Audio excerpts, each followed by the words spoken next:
Many people around the world and in our country are experiencing the effects of this public health crisis. The economic experts are sounding a grim warning of how this pandemic can affect all businesses. But what can we do as a small business to counter the impact of the crisis in the economy?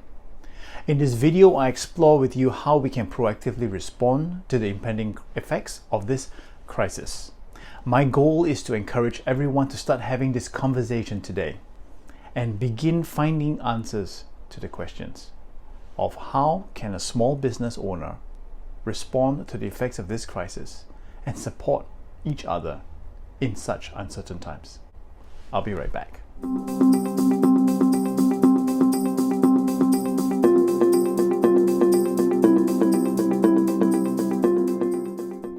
Welcome back. My name is Raymond Huan, and if you own a business, you are interested in business, or you wish to learn about the tips and tricks on how to operate a business better, I encourage you to click on the subscribe button that you see before you right now. I have chosen to publish this video out of my normal schedule of the second and fourth Tuesday of every month, as I've had requests from you on my thoughts on how businesses should react to the COVID crisis. As of this video's recording, there are hundreds and thousands of reported cases of coronavirus, and many health experts are comparing this crisis to the SARS, or the Severe Acute Respiratory Syndrome outbreak in 2003. At that time, Australia was not severely affected, as we had only about 6 reported cases and no fatalities. So many of us have not had personally experienced such a crisis in our lifetimes, and we, as Australian businesses, are treading into uncharted territory as a result. At the time of making this video, we're feeling the impact of the coronavirus in the world economy, and many nations are closing or have closed their borders to the outside world to mitigate the contagion risks. Businesses have shut down by the order of the government, and hundreds of thousands of people are now employed, seemingly almost overnight. Even if many businesses may have shut down, quite a few of them have chosen to retain their presence online. Now, if your business is still trading, you have the opportunity to adapt to the current climate. That, in turn, will put you in a position to prepare for the recovery once this crisis is over. And just like the SARS, when it happened in 2003, this crisis will also pass. Your business just needs to be in a position to take advantage of that. So if this is a time to be proactive, what can we start doing today? Let's explore that right now.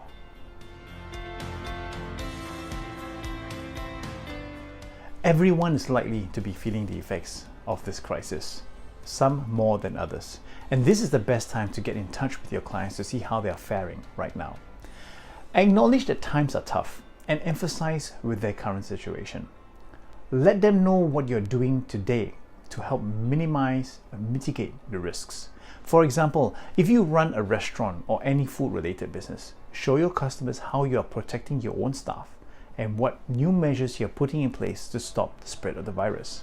Tell them how you are adapting to do home delivery and how you can assist in those in isolation by preparing meals for them over the next 2 weeks. Give them options on how, by purchasing from you, you can introduce a variety into their lives with your food options. Communicate to your clients if you need to limit your operations or if your stock becomes low in supply. How can they get in touch with you? Did you change your operating hours? What services and products are you offering? Reassure your customers by consistently and constantly communicating with them, especially when there are changes that would affect them significantly.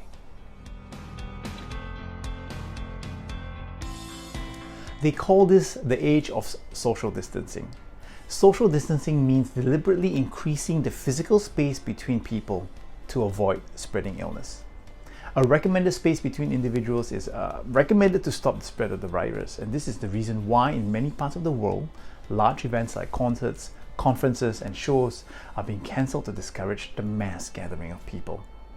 The current recommendation is to stay at home and avoid crowds, to practice self-quarantine at home and socially distance yourself from others. This means not participating in face-to-face meetings or events. Now, if you need to meet with someone or work with a group of people, what can you do? It's time to use technology and explore the alternatives. There is always email, and that helps. There is also video conferencing applications for messaging and voice calls.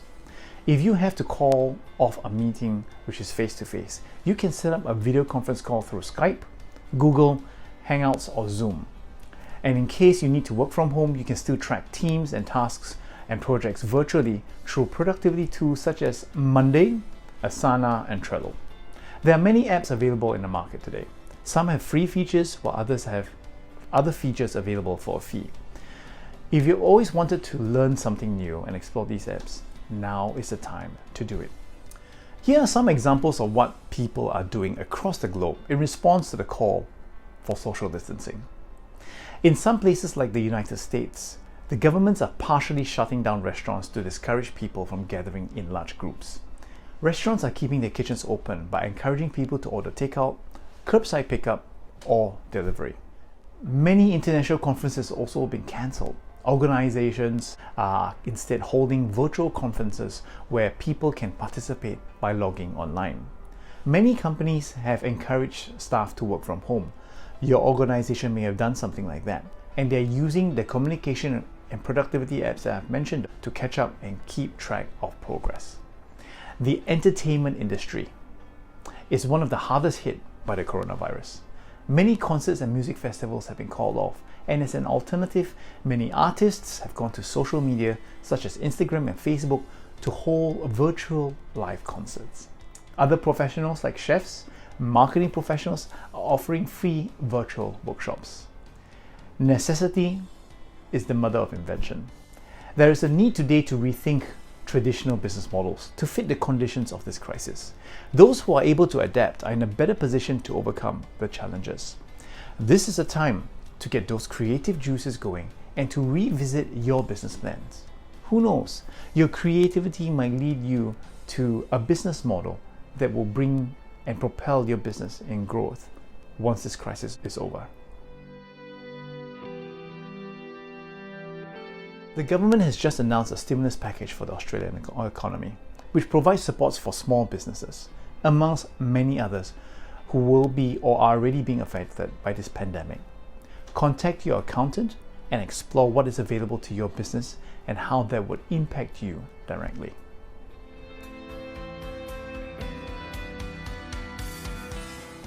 As business owners, we need to understand the risks this crisis has on our market, and we should always be prepared for what is inevitable. Now is the time to think about what you should do for your business to survive. If what other people are doing is an indication of what we can do, there is a lot that we can do today to prepare our business for the future. I will share with you a series of questions that I would like you to take some time to think about. The answers that you come up with may be the answer that allows your business to survive and pose it for growth when the crisis actually is over. What can I do now so that I can reach out to my customers and touch base with them? What alternatives do I have so that I can continue to offer the products and services to my customer? What do my customers need now? Has the crisis developed new pain points for my customers? What changes can I do today to support my customers' needs and address their new pain points? The last question is particularly important because this is how you strengthen your relationship with your customers in this time of need. For example, some grocery and supermarket chains in Australia have come up with special shopping hours for the needy, a senior-only shopping hour to help older shoppers. These are uncharted waters, and we will possibly feel the economic effects of the coronavirus in months to come. But I urge every one of you to keep calm and stay safe and focus on the things that you can control. When this crisis is over, I anticipate that many businesses will be more open to using video conferencing, and that would be more accepted as a mainstream way of doing business than ever before. How will that affect your business? Let's focus on what changes we can make and find ways to support one another.